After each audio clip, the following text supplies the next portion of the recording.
Hello and welcome back to the Happier Ever After series.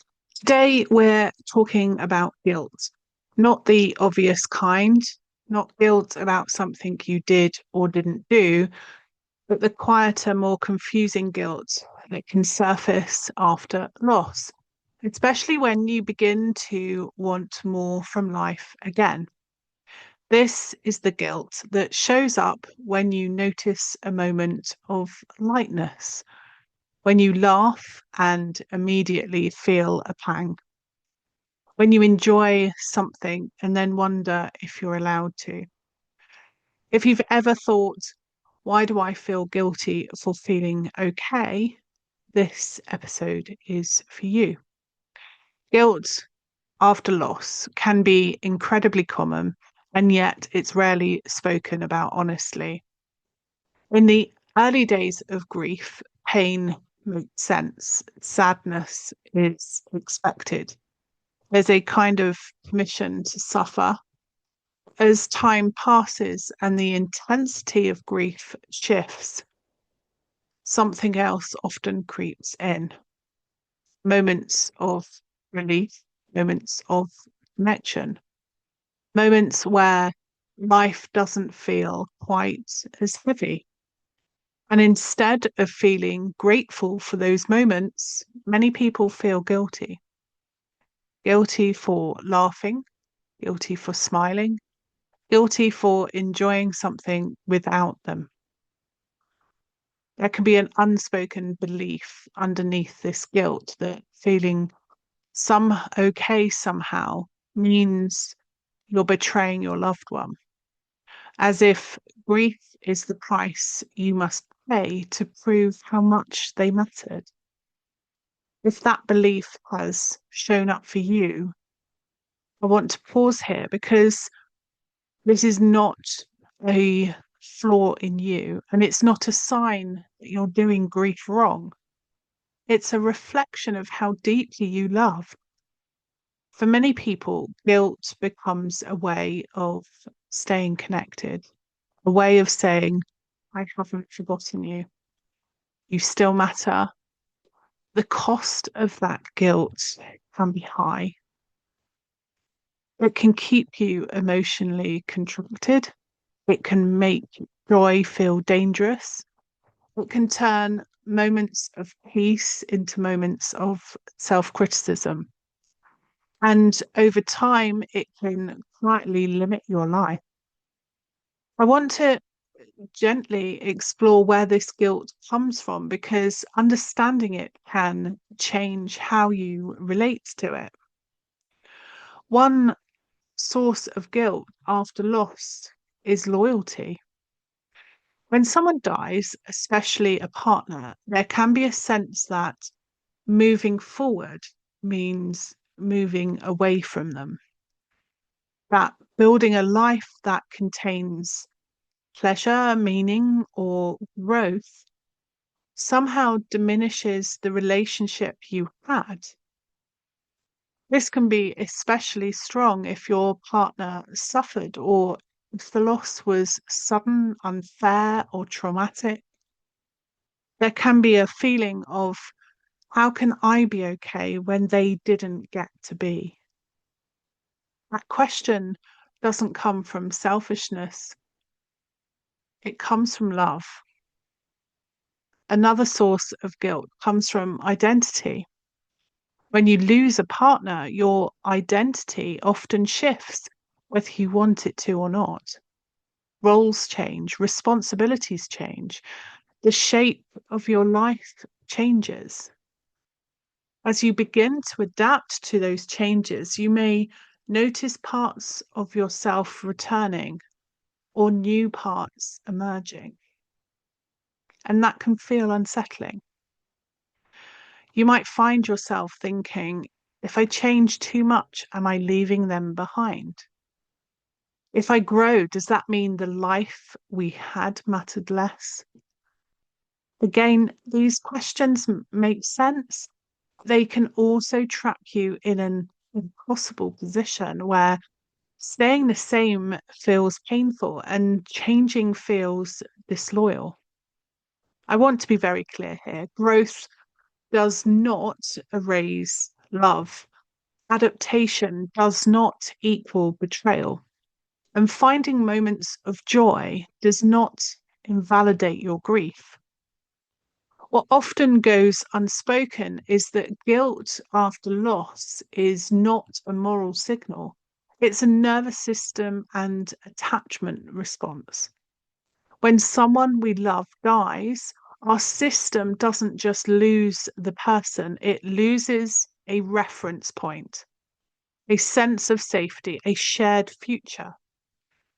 As life begins to expand again, even slightly, the system can react with alarm. This feels unfamiliar. This feels unsafe. This doesn't match the world as it was.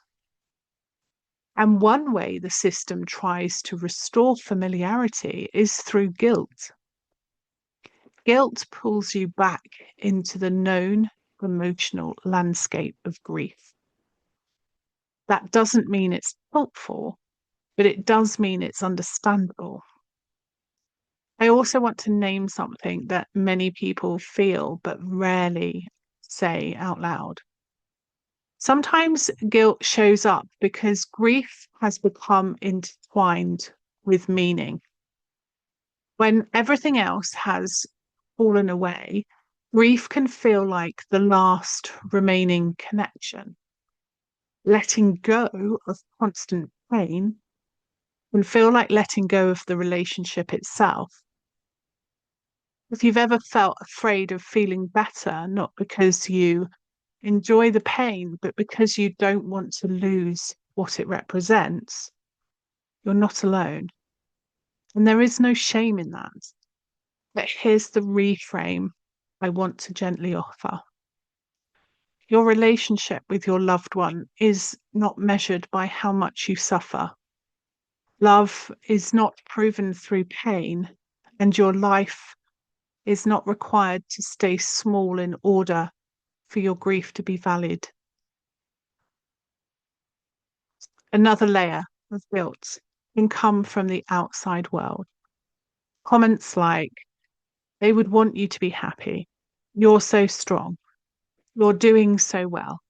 While often well meaning, these can land heavily because suddenly it can feel like you're being watched, assessed, judged. Too sad and people worry. Too happy and people question. And so guilt can become a way of managing other people's discomfort as much as your own. If that resonates, I want to say this. You are not responsible for making your grief palatable to others. Your internal experience does not need to make sense to anyone else. I also want to say something very important here. There is no right or wrong way to experience guilt after loss. Some people feel it intensely, others hardly at all.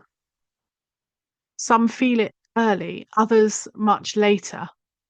None of these responses are better or worse. They are simply reflections of your relationship, your nervous system, and your context. The problem isn't the guilt itself. The problem is when guilt becomes the decision maker, when it dictates what you allow yourself to feel, when you allow yourself to want, how much space you allow yourself to take up in your own life. I want to offer a gentle shift. Instead of asking, is it okay for me to feel this?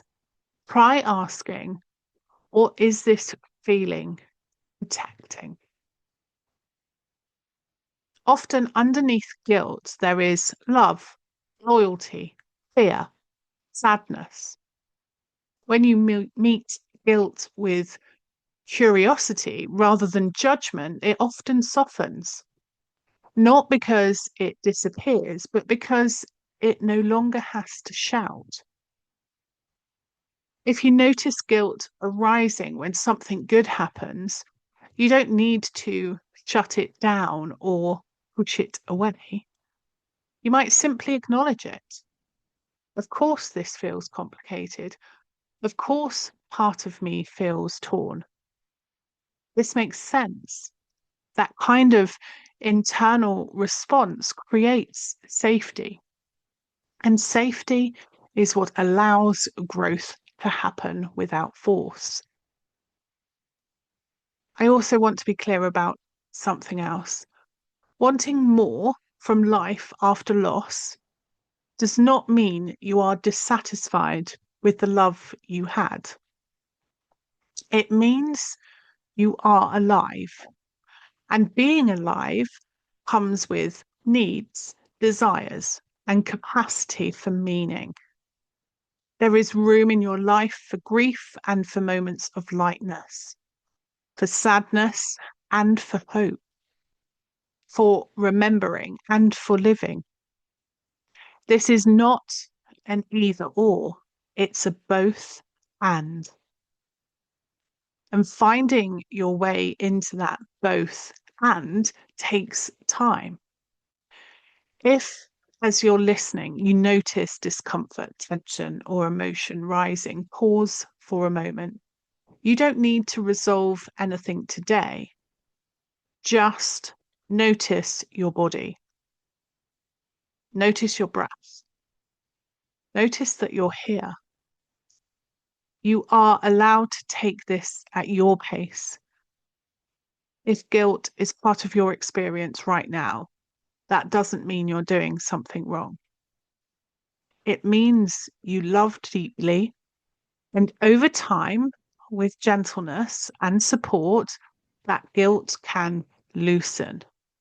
Not because love fades, but because it no longer needs pain to prove itself.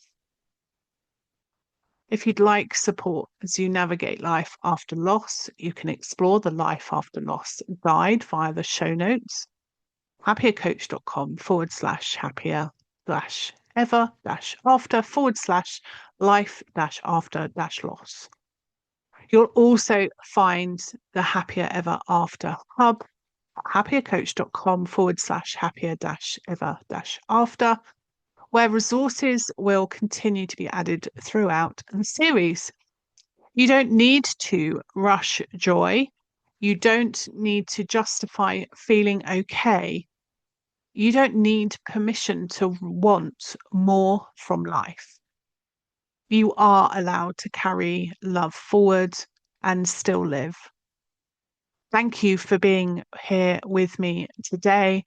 I'll be with you again in the next episode. Until then.